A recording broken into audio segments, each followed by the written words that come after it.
Mandalorian Darksaber Force Effects Elite Lightsaber. For some reason thought it might have been like a fiberglass kind of thing. When I took it out, I accidentally pressed the button, and it's actually on, which is actually cool. It's got like those little windows things. But yeah, I'm assuming then this is the on button without looking at the instruction manual. If you're new to my channel, be sure to stick around for the question of the day so you can be featured in my next video. And be sure to subscribe, like, and hit that bell icon. With that being said, enjoy. Alrighty. Sorry this review is late, but I've had, maybe just under a month now of having this, and it's now safe to say that I've gotten to know the lightsaber, pretty well. And well, what's my final verdict on it? Let's find out. So, the Mandalorian Darksaber Force Effects Elite Lightsaber. To be honest, off the bat, I'm gonna say it's like hit or miss, because it does genuinely have good things, at the same time it has bad things. So, but in general, this is based on my opinion. Others may think different, and you know what? Power to you if you do. Now, I wanted to start off with how the Darksaber now just has like a rechargeable battery, like I believe it's Lion. And I actually quite like this because now it just makes it more convenient and it's cheaper in the long run. You don't have to now go out and buy, high-end batteries like the other lightsabers.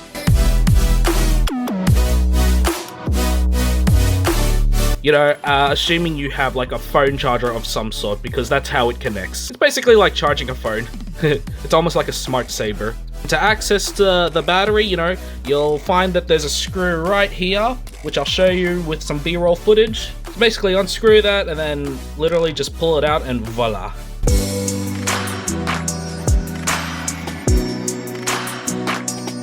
You know what, for this review, I want to start with, the positives, the big positives with this lightsaber, which is the hilt, in my honest opinion. So straight away, I actually quite like the texture of the lightsaber. You have two. So you got like the emitter, which is like quite smooth, it's painted, but like it feels very smooth. It's got like that painted steel feel. And then over here, it is steel, but like it's got like that rough sandpapery texture, like not overly like rough, but like if you touch it, you'll know what I'm saying. And to add to that, which I think complements it, is the hilt actually has some weight to it. For me, weight gives lightsabers a more realistic, realistic feel. Because, I guess in canon, lightsabers are meant to have like some weight to them. Whereas, having a lighter hilt is good. Obviously you can do things more faster.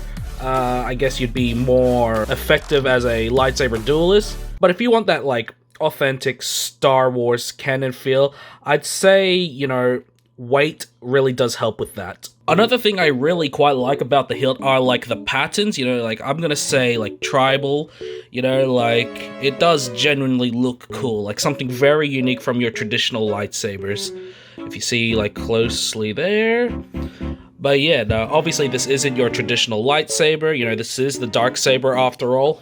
But yeah, I do generally like a lightsaber with a bit of like personality to them, such as this. It looks really good, genuinely looks really good, and I quite like it.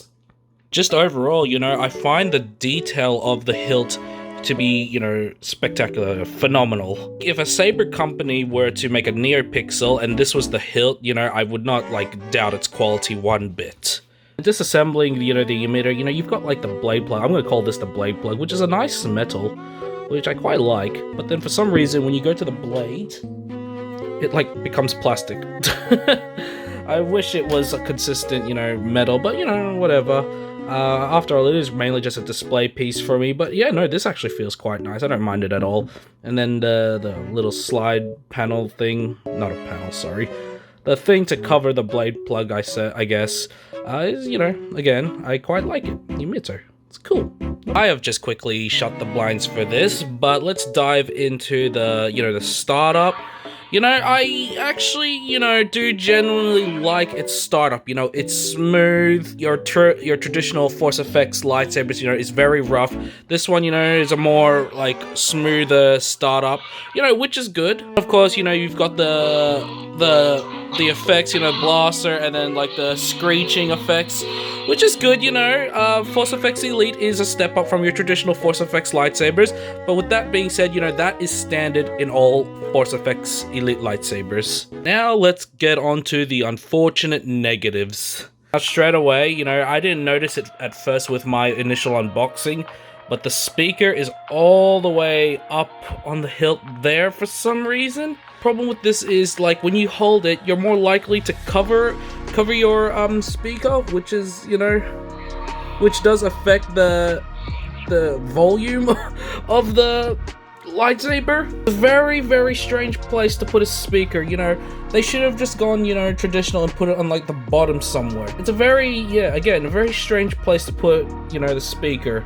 You know, considering this is where you're most likely going to be holding it, you know, choke point, so to say. Why do they do this? I don't know, and I don't even have any theories. It's just so bizarre. I'm genuinely speechless on why they would do this. Even without covering the speaker, it is still pretty quiet.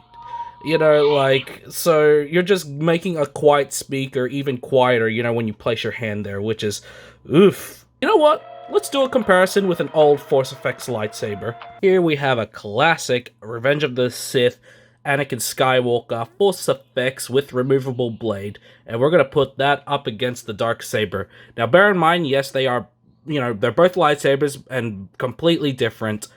I was gonna maybe, you know, do a comparison with the Revan, but I just found out my Revan is, you know, out of battery. But regardless, you know, the Revan and the Darksaber, you know, it's pretty much the same in terms of, you know, the volume of the sound, you know. Okay, so here we have, you know, the speaker on the bottom there for the Anakin, and then the speaker on a bizarre area, you know, on the, I'm gonna say choke point. Alright, Darksaber. Now, Anakin. It's crystal clear which one is more louder, am I right?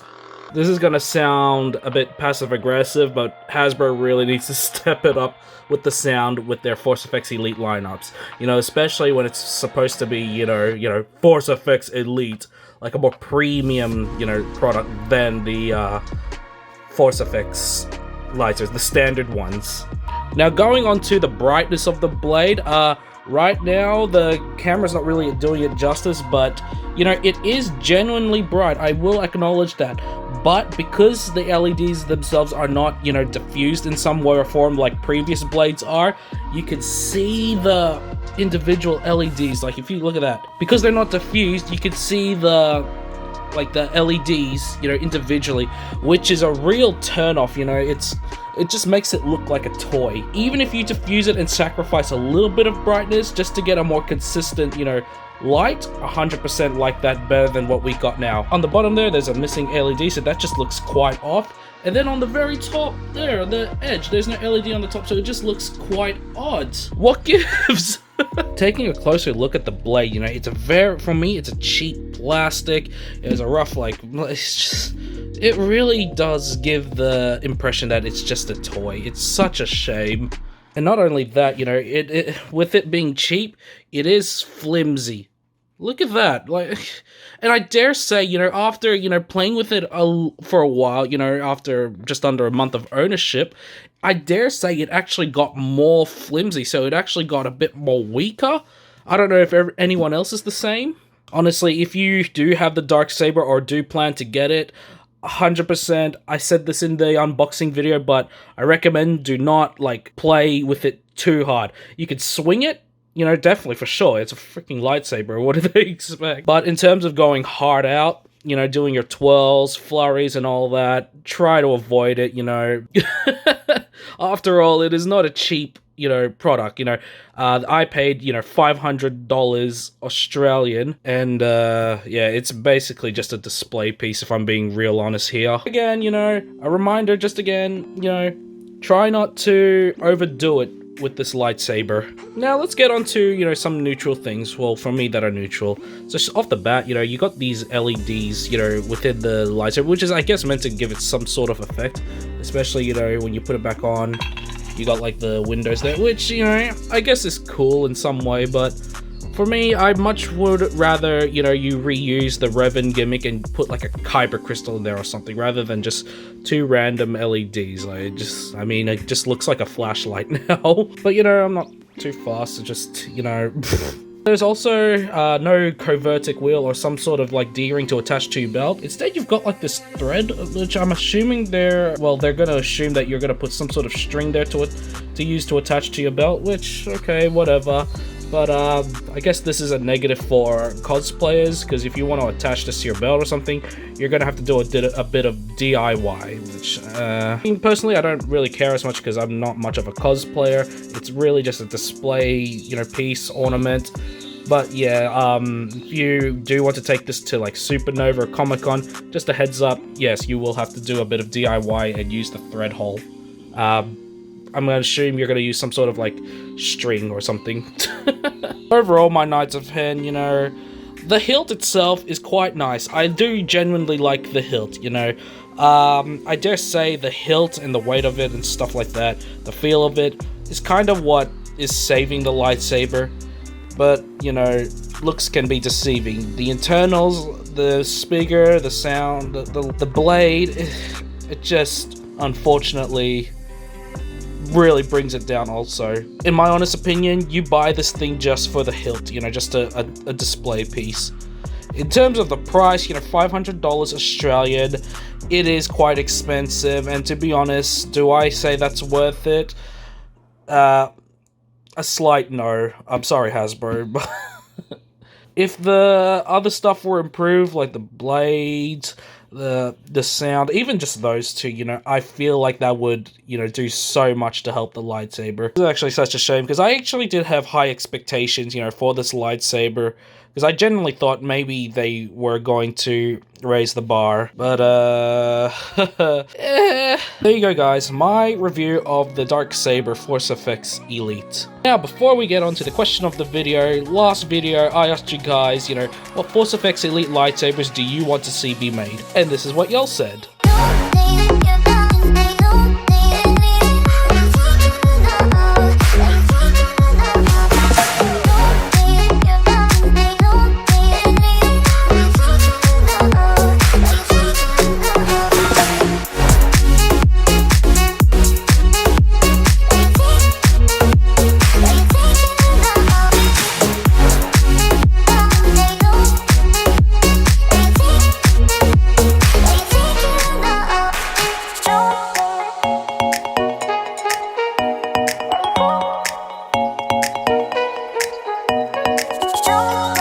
Alright, my question for this video. How much would you pay for the Darksaber Force FX Elite lightsaber? Or how much do you think it's actually worth? Me, I'm gonna be a bit harsh here and say 50% off its original price. So, in Australian terms, like $250. Even then, that might still be, you know, lenient. But I think $250 is a fair price for this, rather than $500. But whatever your opinion is, comment below to be featured in the next video.